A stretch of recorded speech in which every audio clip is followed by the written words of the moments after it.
Good afternoon, everyone. My name is Richard Sebastian. I'm the Director of Online and Digital Learning at Achieving the Dream. We are going to get started in just a few minutes, but welcome to today's webinar. A quick request, if you could post in the chat, you should see a chat button at the bottom of your screen. Post your name, where you're from, what your institution is, maybe what your role is there. That would be great so we can know who's with us today. And thank you.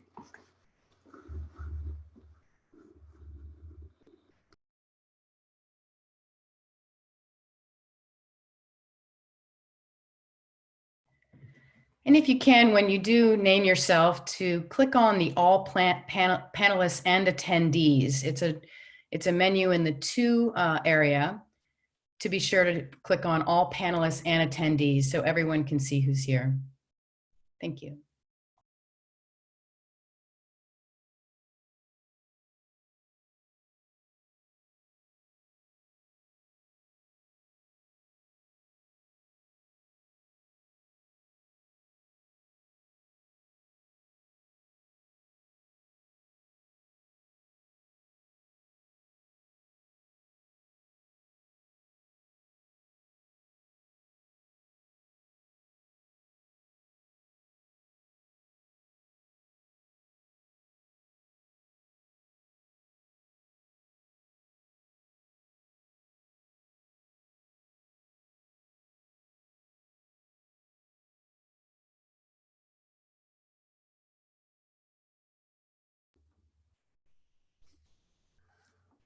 Okay, great. Well, it is about a little bit after 2 o'clock, and we are going to go ahead and get started today with what is our fourth and final webinar in our online teaching and learning through disruption series. Really, I want to thank everyone for taking the time to be here today.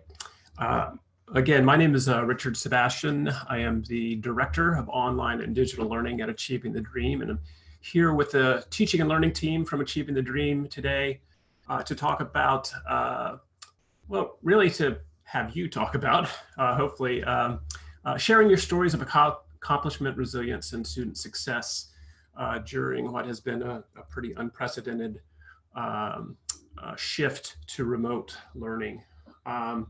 So before we get started, I wanted to mention a few things about our kind of Zoom interface today. If you're not familiar with Zoom or video conferencing generally, you will see some kind of an interface in front of you, and you should be muted today. We have over a couple hundred people who've registered for the webinar today.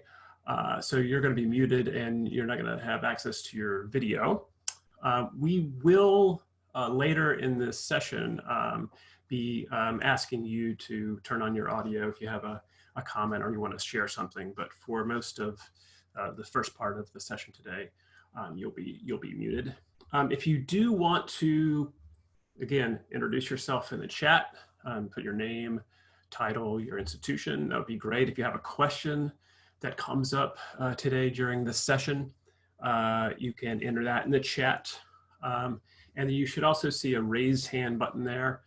We'll be asking you to use that later when we're going to ask if anyone has anything to share, some successes to share for the past month or so. So that's the kind of interface for today. I also want to make sure that everyone knows that we will be and are recording today's webinar. So we're recording this session, and we also will be sharing the slides. You will get a email after the webinar in a few days with the links to the slides and to the webinar recording. So you don't have to take detailed notes because we'll both review that. We'll share a link with you where you can find this if for some reason you lose that email or you want to know where to find all these resources in one place. I'll give you the link in just a minute. Many of you from on this webinar and in past webinars, we've seen many of you are members of Achieving the Dream, and many of you are not. So I wanted to quickly provide you with kind of an overview of what Achieving the Dream is. We're a nonprofit organization. We're based in Silver Spring, Maryland, but we serve a national network of community colleges across the United States. And we really focus on helping these colleges help their students, particularly low-income students, students of color, be successful, achieve their goals for academic success, personal growth, and also economic opportunity.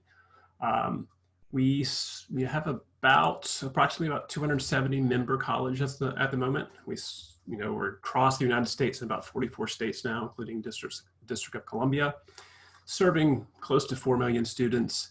And part of what we do is coaching. So we have some great coaches who work with these colleges. We have over 60 of them now who work with the colleges on helping them kind of achieve their goals and help their students. And we really focus kind of on 3 areas at ATD: is coaching, as I mentioned, kind of working with these colleges to kind of meet their student success goals.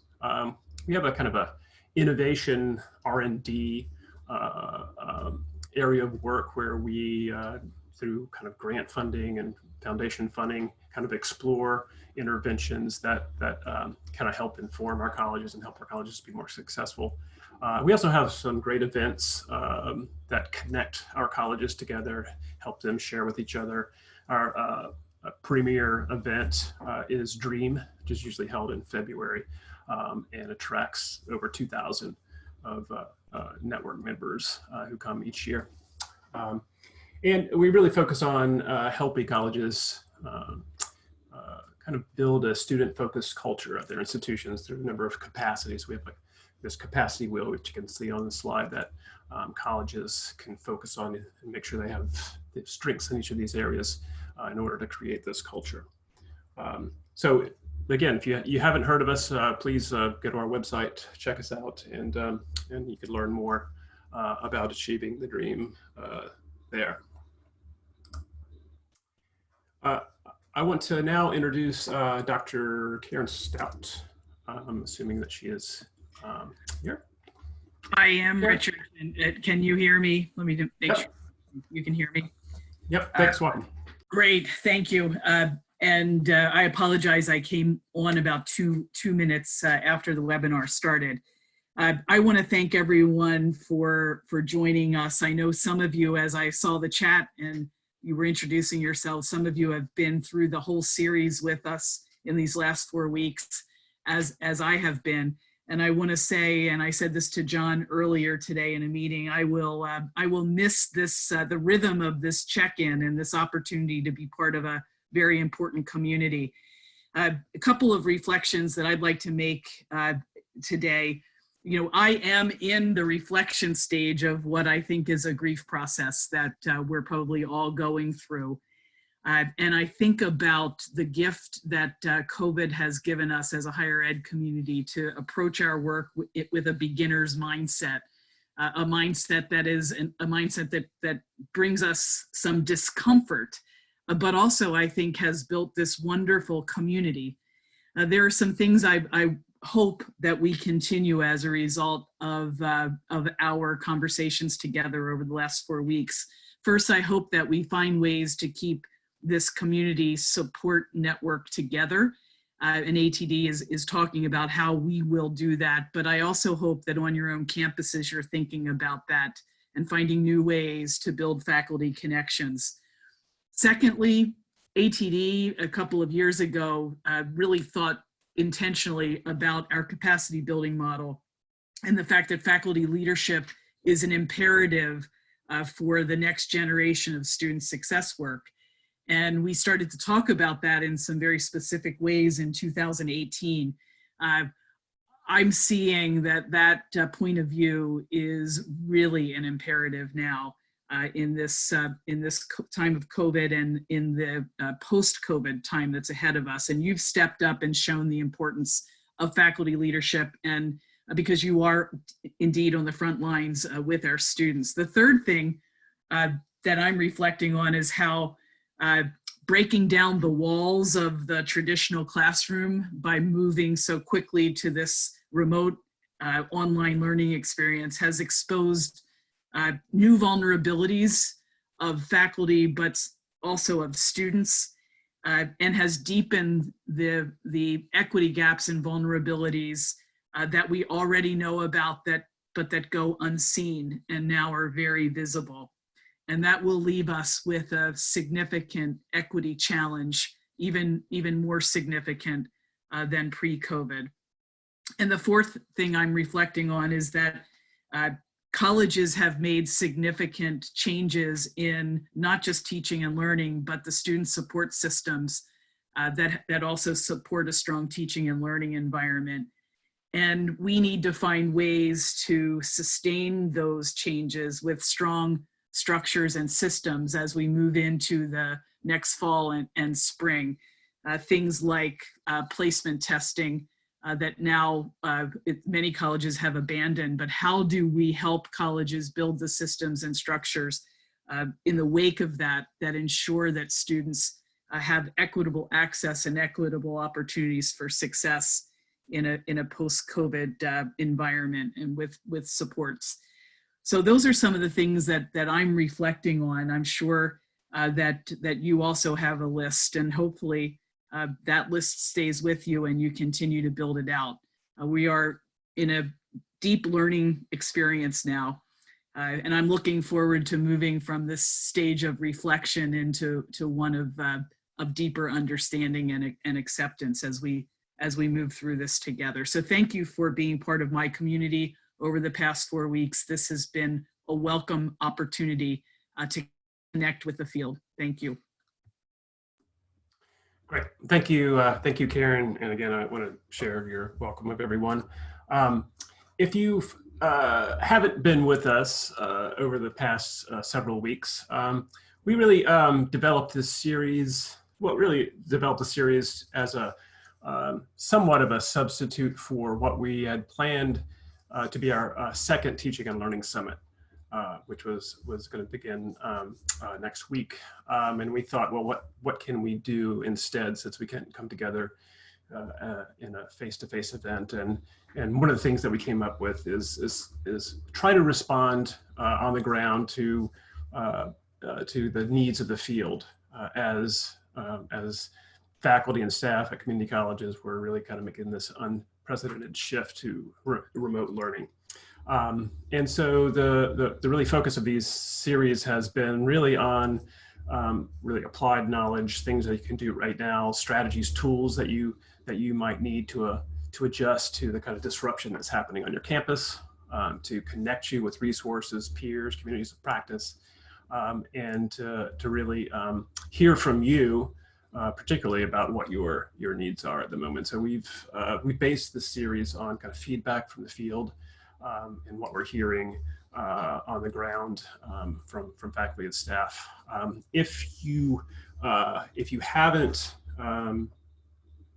been to all 4 of these webinars, you can visit our COVID-19 response resources. The URL is on this page, and we'll post it in the chat as well.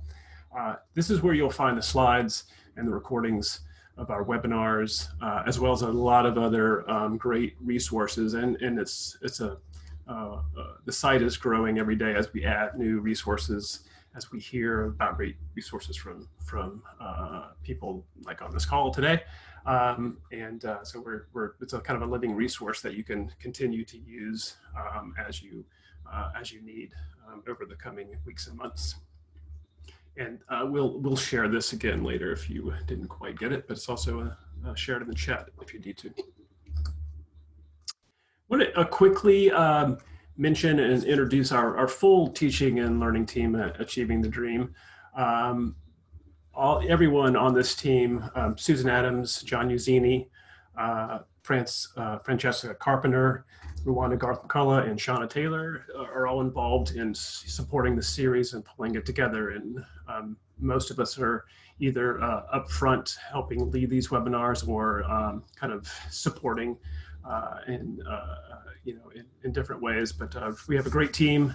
Feel privileged to be part of this team, and we're all really committed to really trying to figure out how to help you and be supportive of you during this time. And so these kind of webinar series, credit goes to this great team at ATD that's helped pull this together. So this is our fourth and final webinar, and it really is more open-ended than the past three have been. And really what, we have tried to be responsive to what your feedback has been and what your needs have, needs that you've expressed, what you need to kind of support your students at your institutions.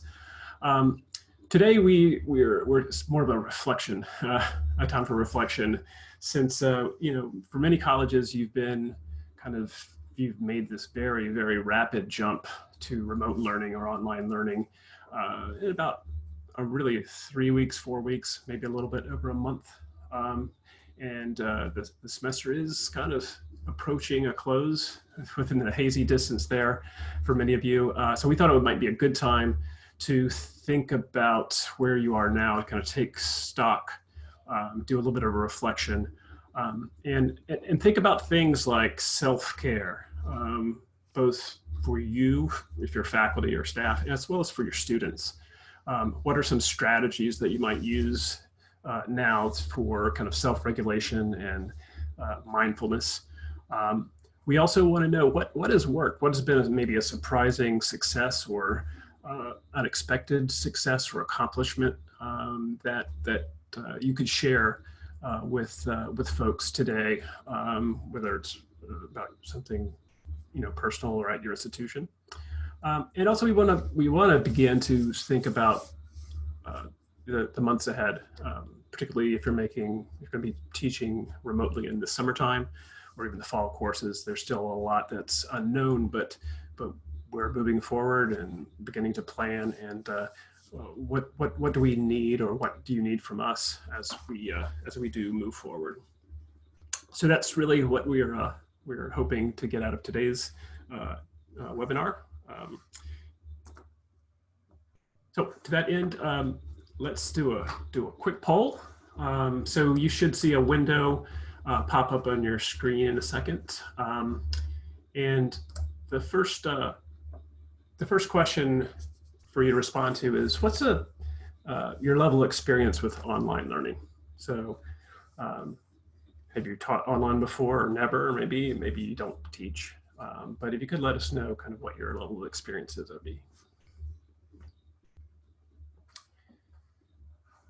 great. So it's looking like a kind of dead heat, all 4 answers.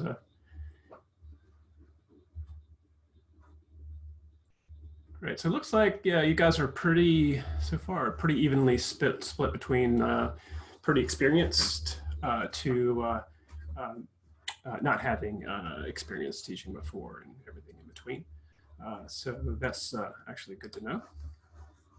Let's see if I can end this poll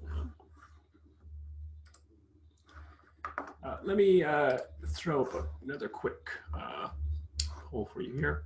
So I'm asking you to think back to when you got first heard from your institution that you're moving to kind of remote instruction. How would you describe your institution's transition to remote learning? Was it worse than you expected? Was it about what you expected, or was it better than expected?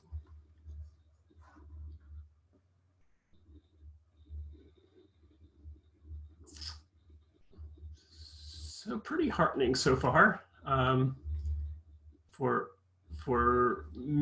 Looks like most of you was about what you expected, or it was better than expected. Only a very small percentage was worse, so that's actually quite encouraging.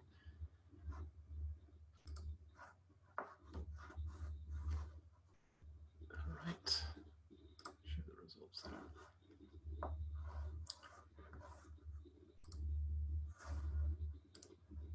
Let's do one more quick poll while we're here. And that's really thinking about your current situation. How would you rate your current ability to provide quality remote instruction?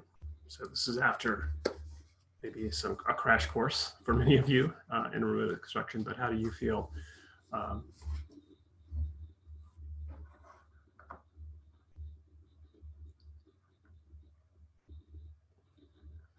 So we've got about 60% of folks.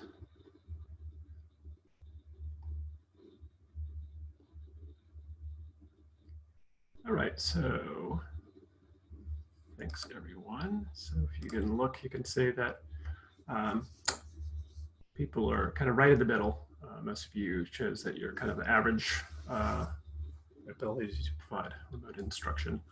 So many of you don't teach at all, but great. So thank you for participating in those. Gives us a little bit of an idea of who's on the call and kind of where you are as far as your experience with this kind of shift to online learning. I'm going to turn it over to Susan Adams. She's the instructional designer at Achieving the Dream, and she's going to talk a little bit about self-care. Thanks so much, Richard. It's great to see those results with so evenly across the board with experienced, not experienced, and very experienced instructors for online. It really speaks to the power of a network, and it says to me that we have a lot that we can teach each other, and bringing in the experts to share expertise with those that are still learning. And that's what I love so much about ATD. So thanks for including that in the poll today. So now we're going to talk a little bit about self-care. We're going to walk through ways to create a personalized self-care practice that works for you, along with some daily strategies for self-regulation and calm. We want to start off with thinking about what is self-care. Self-care is an activity that we do deliberately in order to take care of our mental, emotional, and physical health. And although it's simple concept and theory, it's something we very often overlook. So if you're not used to doing self-care, it may be temporary feel like a burden until it becomes something that's habitual. And so we encourage you to start small. After you practice one self-care strategy that fits for you, take a moment to savor that and see how it feels so that you can remember that feeling, and that can really help for it to become habitual for you. And I always like to remember that self-care is not selfish. There's a reason why we put on our mask first before helping others on an airplane. Self-care sustains us so we can serve others. As social beings, we thrive with social contact. It is basic to our emotional physiological regulation. Research has shown over the years that being in community is a biological imperative. So with social isolation and a loss of routine, it is especially important to be intentional about daily strategies for regulation and calm. So here are 3 broad areas that are important to keep in mind every day: emotional physiological regulation, self-empathy for fear and anxiety, and also meaningful engagement. Emotional physiological regulation is in this area, you want to start every day with a routine and engage in some form of movement or exercise, even a simple 15-minute walk through the neighborhood, dancing, or a half hour of stretching or playing wrestle with your kids. Exercise is one of the most effective ways to help your system stay regulated. Remembering to go outside, watch the birds, look up at the sky, really noticing what shapes and colors and how's the light, noticing how the light plays on the trees or on buildings even. And stop in areas that you may not have stopped before. Again, that noticing really helps with that physiological regulation. Fear and anxiety are natural responses to a legitimate threat to well-being.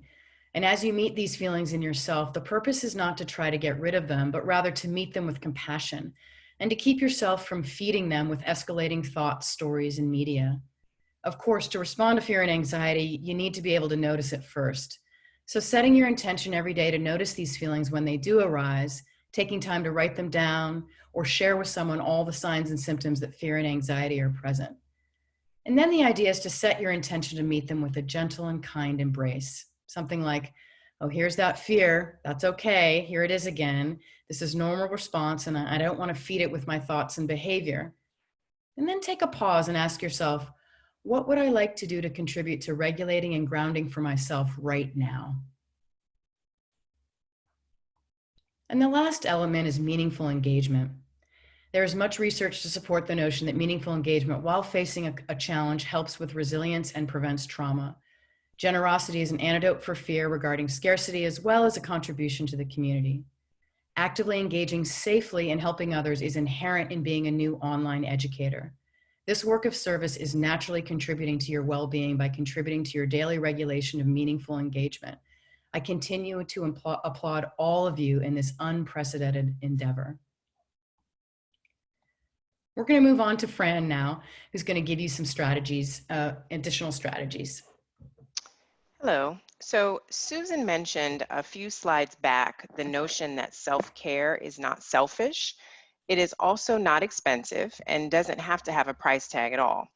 Caring for yourself and your well-being will allow you to give more to your students, to your friends, and to your loved ones. Building a self-care plan is simple and should be personalized to you and what you enjoy. So we're going to go over a few sort of techniques and strategies that you can pull from. There are a number of ways that you can practice self-care. Staying connected with colleagues and loved ones. You can schedule time to video chat and/or phone them. You can check in with others consistently and ask them how they're doing. You can write them a good old-fashioned note or letter and send it through the mail. You can reach out to your department chairs and your trusted colleagues for advice and guidance if you feel stuck or you feel like you're on the verge of a burnout. You can begin to practice good sleep habits if you have not already. We would suggest putting down the devices. You reduce screen time and even try to stretch at night if possible. You can explore meditation and/or some yoga practices. You can be mindful of the moment and your surroundings, to Susan's point. Step outside if you can. If not, just open a window. Breathe deeply. You can practice journaling because the act of writing helps release stress that we carry in our minds. You can also focus on gratitude for this moment. The fact that you are still working, you are still connecting with loved ones through technology. Your students are still present and showing up. You can stay active. So you can introduce or maintain an at-home workout. There are a lot of free at-home workout resources available now. We really recommend that you strengthen your immune system. This crisis is weighing on all of our minds and our bodies. So eat well, avoid excess sugar and alcohol, and try to limit the amount of junk food you consume. I know it is hard. I am a lover of potato chips, but we can all do it together. The next thing is to focus on the things that you can control. So you can organize your desk, your garden or your yard. You take a deep breath and you can trust that we will get through this together. You can also explore some home projects that you never had the time to accomplish before. You can absolutely be of service. So consider donating of your time or your financial resources if you're able. Volunteer, tutor a friend's child, or help a neighbor. And check in with your students and your colleagues to see if they need any additional support. Pay attention to how you are feeling. And if necessary, please seek help and support from a licensed mental health professional.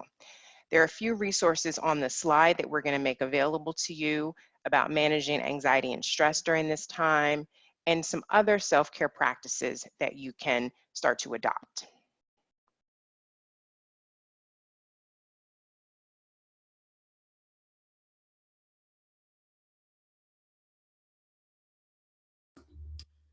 And now Susan's going to talk a little bit about if you're a parent like me or you're a caregiver, some resources for those of you who have kids. Yeah. So many of you are managing home life and work life in profoundly new ways. So we found this great set of activities categorized with themes to meet a variety of moments you may face at home with your kids, including my personal favorite, getting your yayas out. This also provides you ways to structure your days for learning and creating fun. So that link will be available as we send out the slide deck to you. And I'd love, or both Fran and I, all of us would love to hear your sharing in the chat your strategies for self-care. So we'll just take a few moments and go ahead and type what works best for you that you're willing to share with others, and even links to assets and different things that help you when you consider self-care or what you've built today. Oh, someone's mentioning vitamin D, which I think is a good one. Many of us are deficient in vitamin D, especially myself here in Portland, Oregon.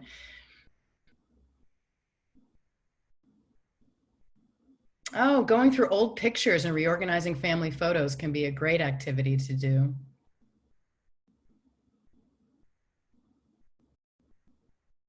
Teaching the kids to cook once a week. That's great. Zoom meditations once a week, or 3 times a week, it looks like. Working in the yard. Binge watching favorite shows. Oh, someone's got a puppy. A lot of folks are getting pets, I'm hearing. That's a great co-regulation strategy with an animal.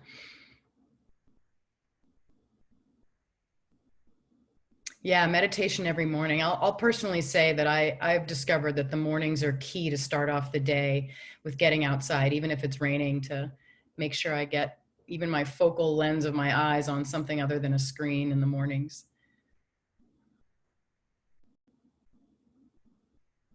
Returning to play the sax, Ishmael, thank you. That's great.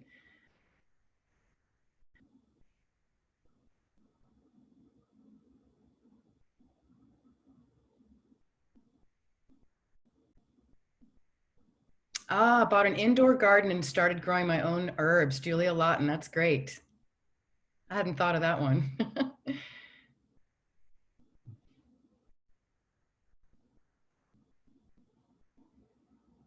Theme days. This is great from Jody Zavernik, if I'm pronouncing it right. We've had theme days for what to wear that is not pajamas at home, kind of like Spirit Week at school. Jersey Day, red, white, and blue, Hawaiian Day helps us keep days separate. Oh, that's a great idea. Hadn't thought of that one. Well, wonderful. Keep them coming as we move on to the webinar. We just wanted to get a chance to hear from you with that quick chat activity. Richard, I think or John, I think we're passing it on to you. Okay, thanks, Susan. Thanks, Fran. For this next segment of the session, as we've been talking about over the past few weeks, we want to continue to be in conversation with all of you. We've been so excited to share information from our own experiences and that we've been able to gather from partner organizations, but we also really want to leverage the power of this network and hear about what's going on at your colleges.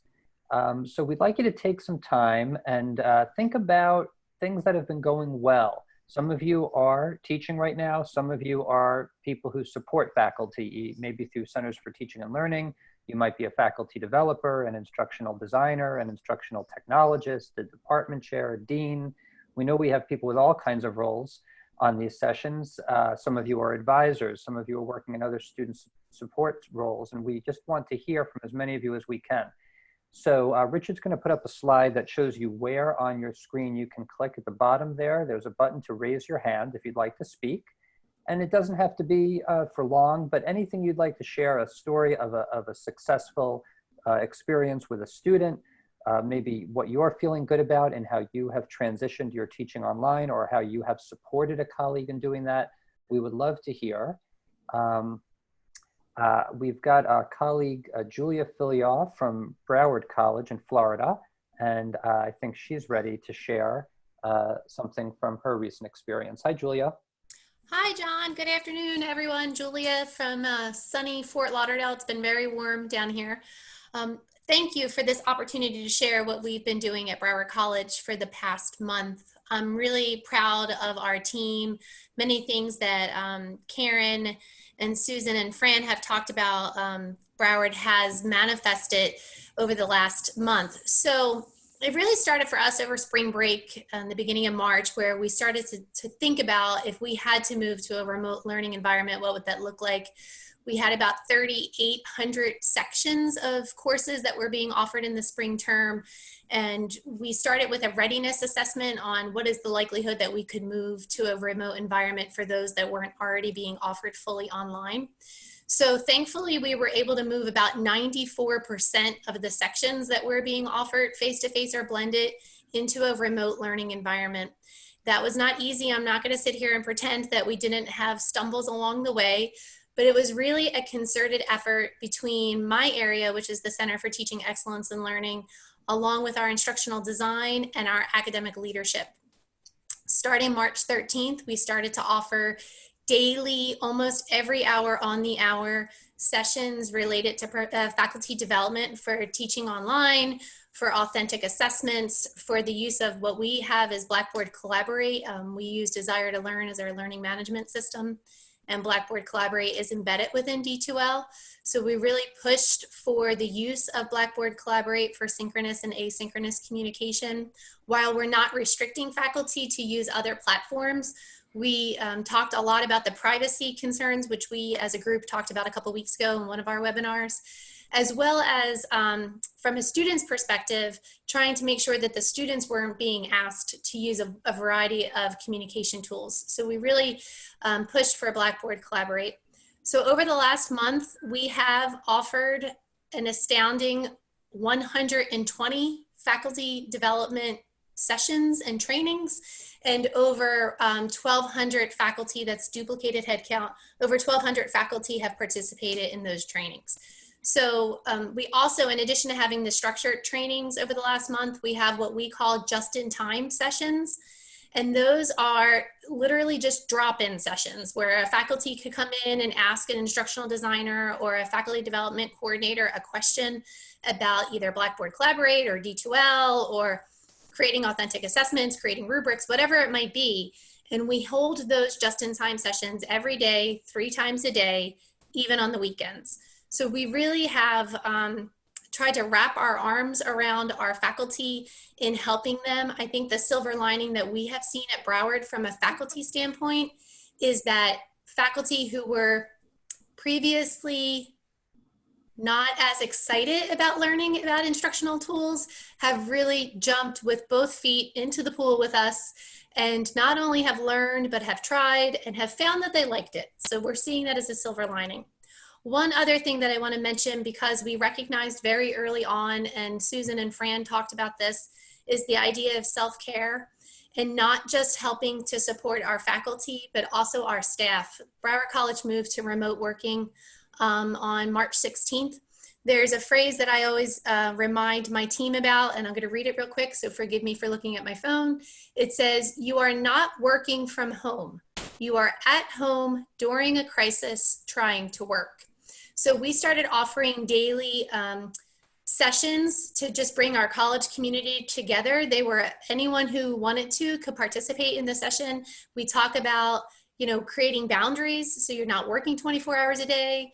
We talked about screen time and how to reduce that.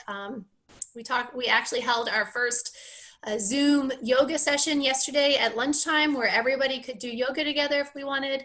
And one last thing that I'll talk about, and I don't want to take too much time, we also recognize that many of our employees are also parents and trying to be homeschooling their children at the same time.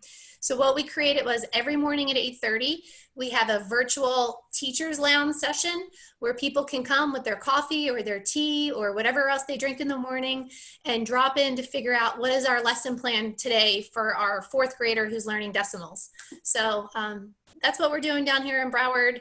We're looking forward to continuing to learn from all of you and to just really make sure that we tell our story. I think that's really important. So I encourage you all to keep track of what you're doing and be able to tell your story. So thank you for the opportunity to share, John. Thank you so much, Julia.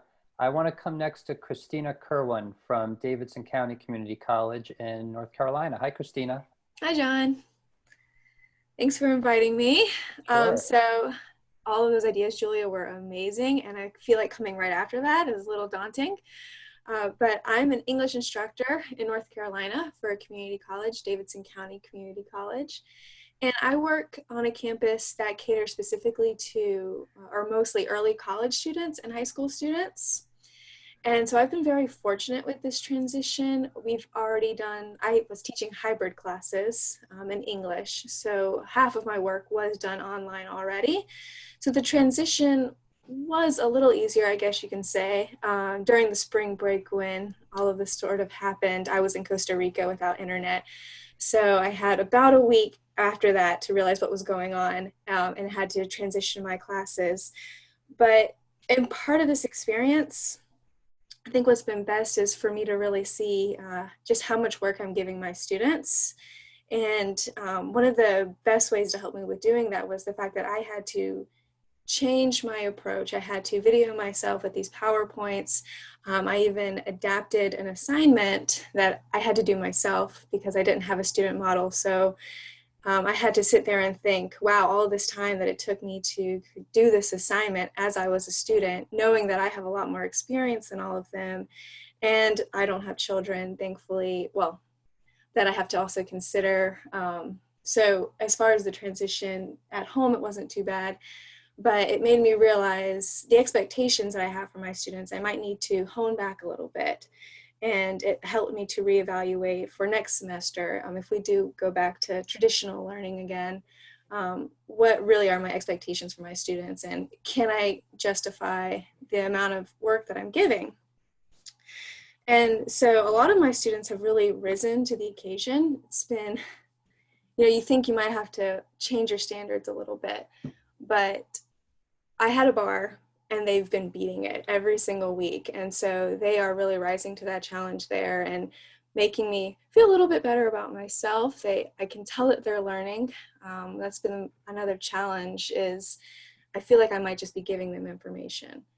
Are they really learning and enjoying what they're learning and practicing these techniques that I'm teaching them? And they've shown me that with their assignments. And a lot of students before this transition who couldn't come to class because of life are now meeting all of my expectations and my deadlines because they're able to manage their own time. And so it's been thinking about self-care and reflection. My students are teaching me just as much, I think, with the online transition, with the idea that it's all about time management and realizing what works best for us. And so that idea that we're really all in this together and learning together has really come to light, I think, for me with this this transition. So much so that I think I'm going to look more at that flipped classroom idea when we do come back, because it shows that my students can learn through online. And I really just want to engage with them now. I want to be able to talk to them again. It's really the big thing, though. Thank you, Christina. I'm so appreciative of these inspiring stories. We want to come next to Shinta Hernandez, who's at Montgomery College in Maryland. Hi, Shinta. Hi there, John and Richard and everybody. I appreciate your offering these weekly webinars. So thank you so much for providing us the opportunity to learn from one another, and also for inviting me to participate and contribute to this discussion. I actually just sent in the chat box a link to what I want to talk about in very briefly, which is our Montgomery College dashboard. So I'm a department chair in Montgomery College in Maryland, but I wear a number of different hats, like many of you here on this webinar. So if you want, you can click on that and we can walk through it together. If not, that's okay. You can certainly take a look at it on your own time. But that dashboard was created because we wanted to be able to measure and chronicle the work that we're doing as a result of COVID-19, but also so that we find ways to continue the transformational work that we're doing. So even beyond COVID-19, we want to be able to say, look, we're prepared for anything that comes our way. So when you look at this dashboard that is updated just about daily, you'll see that we have updates from our Senior Vice President for Academic Affairs and Student Affairs as well. We have information for our faculty on some guidelines on emergency remote teaching, Blackboard, webinars for both faculty and staff on how to work effectively remotely. More towards the bottom, we have resources for our students.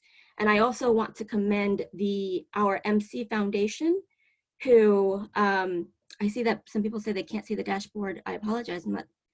I sent it. I don't know what happened. There you go. Thank you, John, for sending it. The MC Foundation, what students can do if they need assistance through all of this is simply submit a form online, and they simply just have to fill out all the information, have a faculty or an employee advocate for them.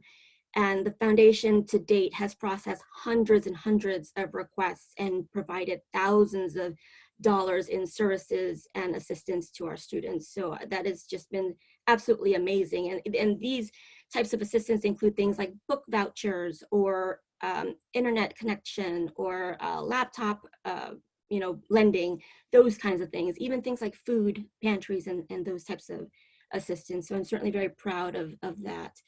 Another thing that I want to mention, and I know in the interest of time, I'll do this really quickly, is that from a faculty perspective and a department chair perspective, I have seen such tremendous collaboration between ELITE, which is the office that oversees distance learning and professional development, collaboration between that office and the faculty at the college, making sure that everybody has a good start to remote teaching. And they have offered so many workshops on Blackboard, on other related topics that have enabled our faculty to just really transition nicely into this remote teaching. And I've surveyed informally my own faculty in my department, and many of them cannot stop talking about just the way ELITE and certainly the college as a whole has done such a great job with getting everybody on board. So that's it. I can keep going, but I know that we don't have a whole lot of time. So I appreciate, again, the opportunity to talk. Thank you, Shinta. The dashboard is excellent. When you originally gave the link, it only went to the panelists, but we reshared the link in the chat. I think all the attendees can see it. It's an excellent resource and an excellent example of what colleges can do when there's really a wonderful collaboration going on across the college. I want to come next to Stephanie Whalen from Harper College. Hi, Stephanie. Hello. Good to see everybody. I will give a couple of different types of stories. One of the things John was interested in hearing about were success stories for what's going on in our online teaching and with students and faculty. And a couple of things I think are really interesting is we have a faculty member who was really disappointed when campus was shutting down because she was supposed to take students on a study abroad trip to Cuba. And I had just seen her on our last day of campus. And she said that she ended up being very successful because she was able to have her students do things like prepare cuisine from Cuba and then talk about it and make videos about it. So that's one of the things that we've highlighted as a geography faculty member was really creative and still getting her students to be very excited and engaged, even though their study abroad trip was canceled. We also have a faculty member from philosophy who asked students for their ideas, and one of the students decided to create a social group on Discord, which is a platform where a lot of the students in the class, I guess, play video games and talk about them. And so asking students is another thing that we've recommended to faculty because sometimes they have ideas that are really helpful. And another exciting development in math and science, some faculty are asking students to record themselves doing the steps in the process for something like a math problem. And I think back to struggles with math, and I think that would have been really helpful to have to sort of not just do a problem, but articulate steps in the process. And as far as our Faculty Development Center goes, I'm with the Academy for Teaching Excellence at Harper College. I think the most exciting thing that we have found during this time is that we're learning so much because we have put out webinars that aren't just about the technical aspect of transitioning online, but we're also focusing on, how to make the students who, are most often affected by the achievement gaps and, disproportionately affected by online asynchronous learning, how to help and support them and make their needs more visible and make them feel more, of a sense of belonging, and then also focusing on, access, so universal design. So we've sort of gone beyond the technical things in each webinar to try to make sure that we're really addressing the students that we feel are most vulnerable right now. So we're actually pretty excited about what we've had to learn quickly and wrap our hearts and hands around at this time so that we can really help faculty to help students. Thank you, Stephanie. I think we have time for two more. I'm going to come next to Chantel Strickland Davis from Central Piedmont Community College in North Carolina. Hi, Chantel. Thanks so much for letting me chime in here. All of the folks have been doing some great things, and so I'll just add a few other things. I am the executive director for our new Center for Teaching and Learning Excellence, and so we wrap our hands around faculty and support them through the holistic, support for faculty development and growth. And so when this all came down so fast, we really found out quickly that many of our faculty have not been as familiar with teaching online. We have a good bit of our faculty who have been doing it for many, many, many years. And then we have a large bit of our faculty who have done nothing. So we took the approach of starting with the faculty experience in mind. So we had like a beginner, no experience, a like emerging with some experience, and then an advanced set of faculty with lots of experience. And we took those experience levels and created a support plan that really met the needs of each of those faculty members, including webinars, live online support. We built a repository of microlearning, all kinds of things to point faculty to helping them through this transition. But I would say that from our team's perspective and looking at the institution and our successes and what I'd like to share today, a big thing is that online learning really came to the surface, and we in the center, the folks, instructional designers, instructional technologists, et cetera, faculty developers, really feel,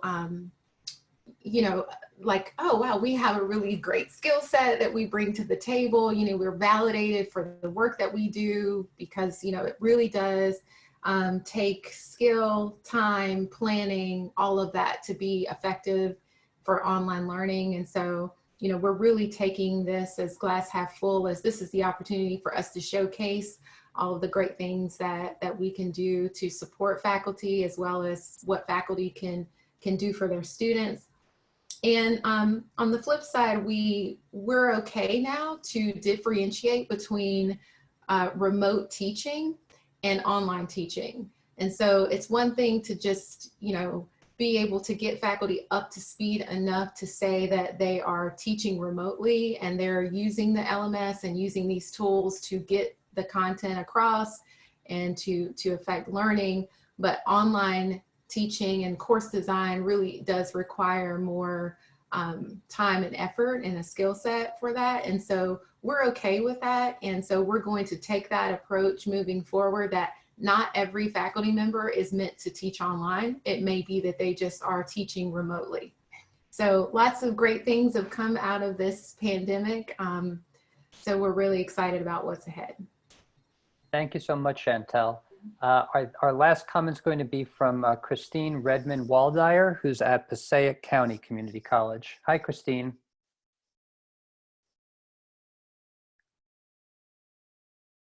I think she might be muted.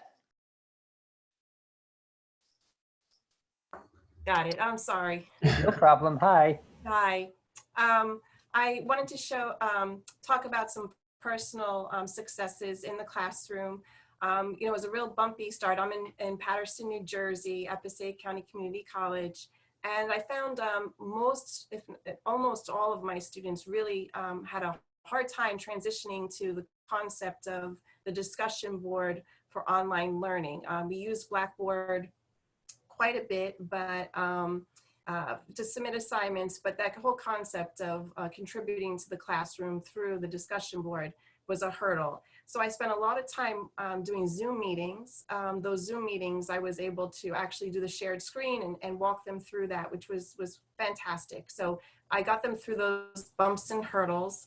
But what I thought was a little fun thing that wound up happening after we kind of got settled with everything was I was I was able to bring some experts to the classroom that I would have never been able or had a hard time being able to do before. I'm part of the honors program and I teach honors courses, and we always wanted to bring in authors to the classroom, and that obviously posed a problem. We had to cancel some things, but then I found that there were people willing to come and join us on Zoom. So for example, for my honors class, I teach a literary course, and we were talking about eco-criticism theory and how, you know, authors interact with their environment. So I was able to bring in David Cruz. He's a wilderness advocate, an author and poet. So he came in and spoke with the class and answered questions. And it just really kind of revved up those students' energy. And then for a journalism class, I brought in Dara Brown. She's an MSNBC anchor, and you know, the whole talk was about news and media and how, you know, Fox News or CNN or MSNBC, you know, talk about the virus, and you know, it was a wonderful opportunity for the students to speak with the news reporter one-on-one. So I think that out of, you know, all the struggles, you know, there's little gems, and that those little gems that came through just really helped the students. I see more energy in the classroom. You know, their discussion boards are more vibrant now, and those are some of the things I just thought I put out there for maybe other people to explore. Thank you so much, Christine. I'm going to pass it back now to Richard. We really appreciate all the contributions to the conversation today and in the chat. There's so much really tremendous work going on across the network, and we're grateful for the engagement we have from all of you. Richard? Great. Yeah, so we had some other slides that you'll be able to see if you download the deck when we share it. That has some great resources, but just in the we don't have time to go over many of them today.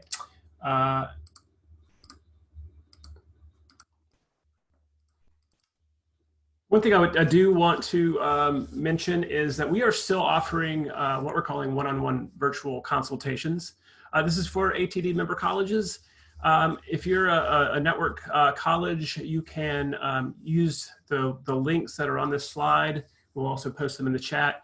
That you can sign up for about 30, 45 minutes of one-on-one consultation with any kind of questions that you have about instructional design, remote learning, also around our holistic student support consultations. Our HSS team is also offering consultation. So be sure to take advantage of that if you need some kind of more, maybe some more detailed or one-on-one time on some particular questions around teaching and learning or holistic student supports that you have. We'd love to hear from you. We do have an upcoming event that we want to make everyone aware of. We're calling it a live virtual town hall, and really the theme of it is around supporting students virtually during the COVID-19 crisis. It's on the 20th. So it's coming up on Monday, the 20th. You can see the register link, which we'll also post in the chat. And Dr. Stout and many of the ATD staff will be on hand to really do a kind of more expanded version of what we're doing today. We're really trying to answer your questions as they come up related to supporting students during this time.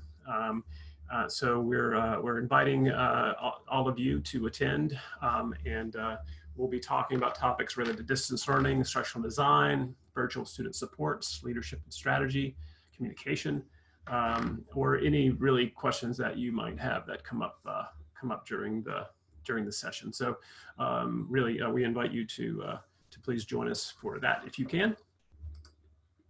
And that is it for us today. We do have a link here to a survey. If you want to take a few seconds, it's pretty short, and just give some feedback on how useful you found today's webinar or past webinars. And if there's anything that today is the final webinar that we have scheduled, but it certainly doesn't mean the end to them. We want to hear from you about what you need and what kind of other kind of offerings or services that might come in handy for you at this time. We'd love to hear about those, so you can use the survey for that. If you have any other questions, you can contact us at teachingandlearning@achievingthedream.org. And before we wrap up, I want to thank everyone on the teaching and learning team that have been really just stellar in putting these, really at short notice, putting these webinars together for the past 4 weeks. I, for one, have really appreciated everyone's commitment to these, and just kind of want to do a shout out to the team on some great work. And I also want to thank all of you for coming. Again, we're glad you joined us. Let us know what you think, and please, if you have any ideas or suggestions for any kind of other supports that you might need, we'd love to hear from those. You'll find the webinar recordings and slides on the COVID-19 response page. You also get a follow-up email from us with those links as well, so you can have those and share them with anyone who couldn't be here today. And with that, I'd like to wrap up today's final webinar, and I hope you guys have a great rest of your week. Take care.